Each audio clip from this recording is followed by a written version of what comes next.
Hi friends, welcome to Annapurna's kitchen. నేను మీ అన్నపూర్ణని. ఈరోజు మన వీడియోలో రెసిపీ వచ్చేసి పల్లి నువ్వుల చెక్కి ఎలా చేయాలో ఈ వీడియోలో మీతో క్లియర్గా షేర్ చేసుకోబోతున్నానండి.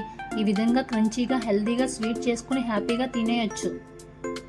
ముందుగా స్టవ్ ఆన్ చేసుకుని ఒక ప్యాన్లోకి ఒక గ్లాస్ నువ్వుల్ని వేసుకుని మంటని మీడియం టు హై ఫ్లేమ్లో పెట్టి కలుపుతూ బాగా వేపండి.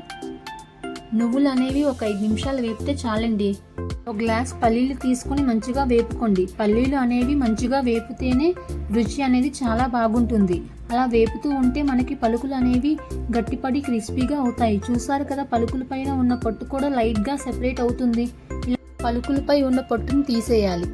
ఒక ప్యాన్ పెట్టుకొని 1/2 గ్లాస్ వరకు నీళ్లు వేసుకుని 2 గ్లాసుల వరకు తురుము పెట్టుకున్న బెల్లాన్ని అందులో వేసుకోవాలి. వేసుకున్నాక మంచిగా కలుపుకొని బెల్లాన్ని కరగబెట్టుకోవాలి. ఇలా కంప్లీట్గా బెల్లం కరిగిపోయాక కొంచెం యాలకుల పొడి వేసుకోవాలి.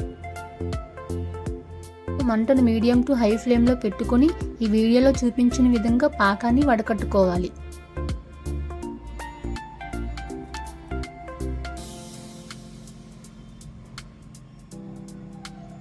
వడకట్టుకున్న తర్వాత బెల్లాన్ని బాగా ఉడికించండి.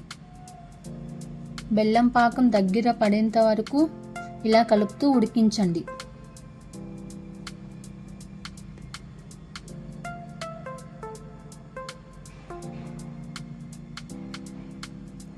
చూసారు కదా, బెల్లం పాకం అనేది దగ్గర పడింది.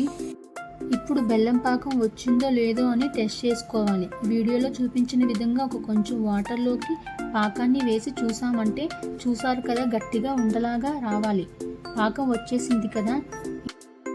ఇప్పుడు మంటను మీడియం ఫ్లేమ్లో పెట్టుకుని ముందుగా వేయించుకున్న నువ్వులను పల్లీలను పాకంలో వేసుకుని కలపండి. ఇలా అంతా మొత్తం కలిసేంత వరకు మంచిగా కలుపుకోండి. చూసారు కదా, మంచిగా పట్టేంత వరకు కలుపుకొని ఒక ప్లేట్ తీసుకొని ప్లేట్ పైన కొంచెం నెయ్యిను రాసుకోండి. వెంటనే ఇలా ప్లేట్ పైకి తీసుకొని స్ప్రెడ్ చేయండి. మంచిగా స్ప్రెడ్ చేసుకోవాలి.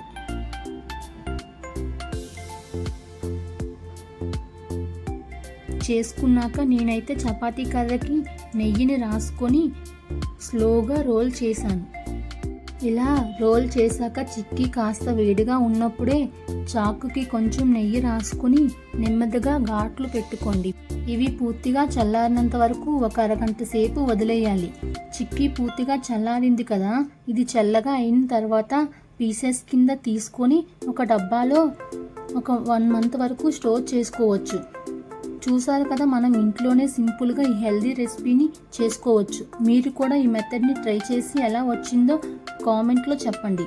మరిన్ని టేస్టీ రెసిపీస్ కోసం నా ఛానల్ని సబ్స్క్రైబ్ చేసుకోండి. Thank you for watching.